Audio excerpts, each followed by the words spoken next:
Thank you very much. Merci beaucoup. Good morning. First of all, I want to begin by thanking Matco Transportation Systems. Matco is a leader in Northern Canada's transportation industry.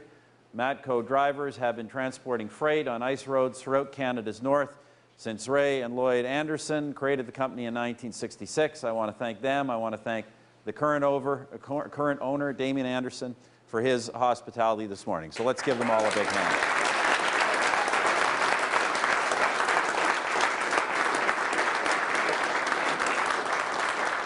Friends, I said last night, I'm delighted, always delighted to be back in Yellowknife and delighted to be here with your exceptional candidate, Sandy Lee. And we know that with your hard work, Sandy will soon be the Northwest Territories representative in the Parliament of Canada.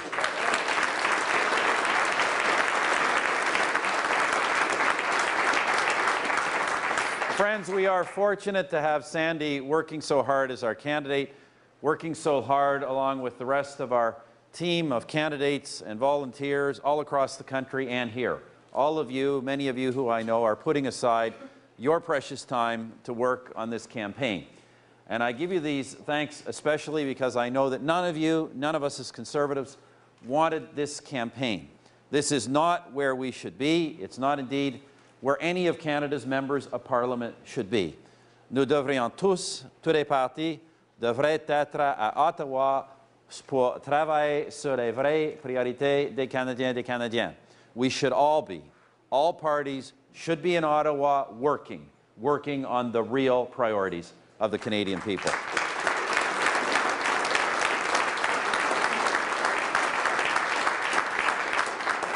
Working to keep your taxes down, working to give our Canadian Armed Forces the tools they need to do their jobs, working to make our streets safer, to put the rights of victims ahead of the rights of criminals, pour travailler sur la priorité principale des Canadiens et des Canadiennes, et c'est l'économie de notre pays.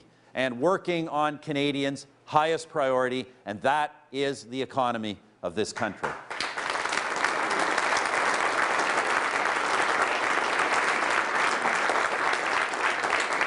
And friends, that means getting on with implementing Canada's budget, our next phase of Canada's Economic Action Plan.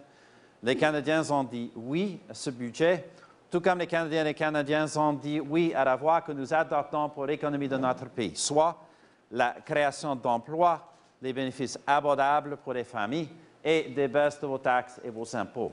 As you know, Canadians said yes to our budget, just as Canadians have been saying yes to the economic direction in which we have been taking this country, creating jobs, delivering affordable benefits to families, and lowering your taxes and keeping them down. Et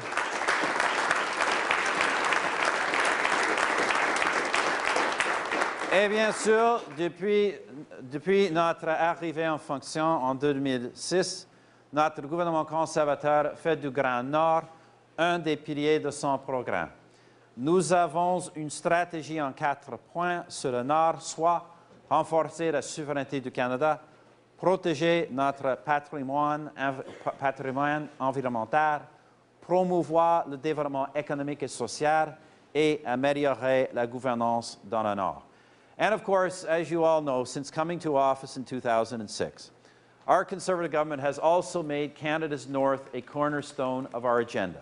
We have a 4-point Northern strategy, strengthening Canada's sovereignty, protecting our environmental heritage, promoting economic and social development, and improving Northern governance. We have taken significant steps in all of these areas. New polar icebreaker, to be named after that great Northern champion of the North, John G. Diefenbaker. The next phase, go ahead.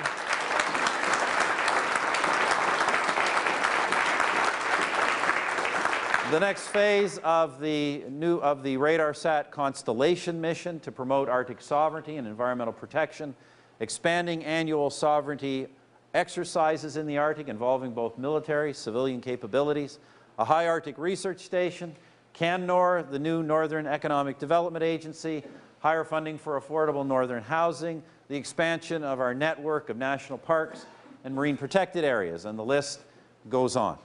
Tous ces investissements aident à renforcer la souveraineté du Canada dans le Nord. Ils aident à créer des emplois pour les Canadiens et les Canadiennes qui vivent au-delà du 60e parallèle. Bref, Nord fort équivaut à un Canada fort. All of these investments are helping to strengthen Canada's sovereignty in the North and to create jobs and opportunities for those living north of 60. In short, our philosophy is that a strong North means a strong Canada.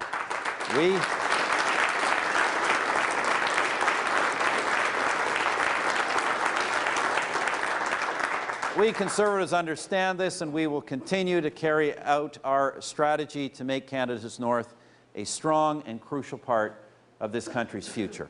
And that brings me to my announcement today. In 1958, Prime Minister Diefenbaker set out his vision to construct a highway through the northern wilderness and connect Canada for the first time from coast to coast to coast. Construction began, and a decision was made to name the highway after William John Duncan Dempster, a Northwest Mounted Police officer.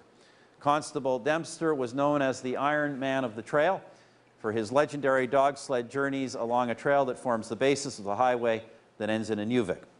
J'ai le plaisir d'annoncer aujourd'hui, confirmer notre intention de compléter la vision du Premier ministre Diefenbaker et de terminer l'autoroute nommée d'après l'agent Dempster.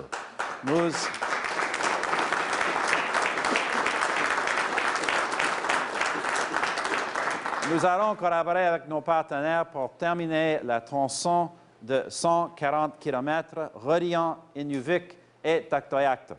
Cela va assurer que notre système autoroutier national s'étende de l'Atlantique au Pacifique jusqu'à l'océan Arctique. I'm pleased to announce today our intention to complete Prime Minister Diefenbaker's vision and finish the highway named after Constable Dempster.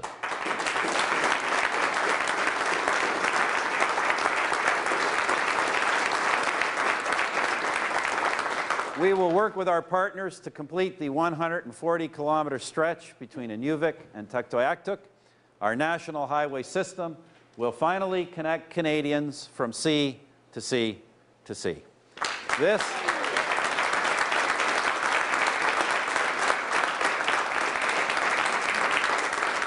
This will help support economic development, decrease the cost of shipping, encourage resource exploration, and enhance Canada's sovereignty.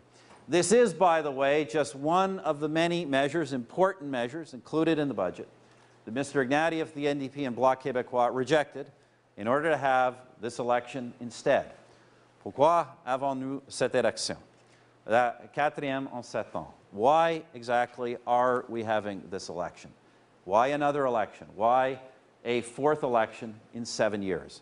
Because Mr. Ignatieff worked with the NDP and Bloc Québécois to force an election the country didn't want. And what's the alternative that he now offers? Hold us to another minority, and he believes he can make a deal with the NDP and Bloc Québécois to run the country. That is the alternative. Imagine how unstable such a government would be. Imagine the instability such a government would cause. To underscore Mr. Ignatieff's recklessness, Mr. Duceppe and the Bloc Québécois have now come out to say why they want to block a Conservative majority government, because blocking a Conservative majority government is their first step to moving to another Quebec referendum on breaking up the country, just when our economy needs more stability and focus than ever before. And that is why, friends, this time we have to put an end to this political uncertainty and give Canada a strong, stable, national Conservative majority government.